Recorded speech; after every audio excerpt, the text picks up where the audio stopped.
Praise the lord. ఈ దిన దేవుని వాగ్దానము. సువార్తను గూర్చి నేను సిగ్గుపడువాడను కాను, ఏలయనగా నమ్ము ప్రతివానికి కూడా రక్షణ కలుగచేయుటకు అది దేవుని శక్తి అయి ఉన్నది.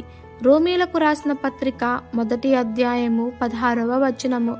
సువార్త ప్రకటించుటకు అనేకులు సంకోచిస్తారు. నా మాట వల్ల ఎవరు మారుమనసు పొందురేమో అన్న సంకోచితం వల్ల.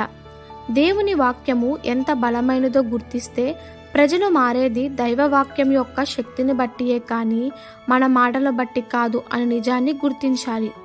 ఒక బందిపోటు దొంగ ఒక ఇంటిని దోచుకునేటప్పుడు పలుచని పేపర్ల గల ఒక పుస్తకం కనపడింది.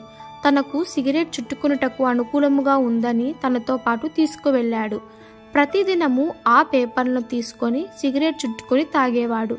అయితే ఒక దినం ఆ కాగితంపై ఉన్న అక్షరాలు తనకు తెలిసిన భాషలో ఉన్నాయని చదవడం ప్రారంభించాడు.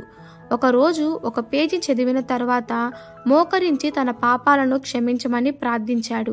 వెంటనే వెళ్లి పోలీసులకు లొంగిపోయాడు. అతను జైల్లో ఉన్న కాలంలో కూడా అనేకులకు సువార్తను చెప్పి మార్చగలిగాడు. అతడు చదివిన పుస్తకము బైబిలు. అయితే చాలా మంది గృహాలలో బైబిల్ని ఎవరు ముట్టుకోరు. చాలా మంది బైబిల్ను గురించి ఆలోచింపరు. బైబిలు దేవుని గ్రంథమే, అయినా దేవుడు తిరిగి ఇవ్వాలని కోరటం లేదు. నమ్ము ప్రతివానికి రక్షణ కలుగుటకు సువార్త అనగా బైబిలు దేవుని శక్తి అయి ఉన్నది. అట్టి బైబిల్ను మనం ప్రతిదినము ధ్యానించాలి. ఈ దిన దేవుని వాగ్దానము మనందరి జీవితంలో నెరవేరులాగున ప్రభు కృప మనందరికీ తోడై ఉండునుగాక. ఆమెన్. God bless you.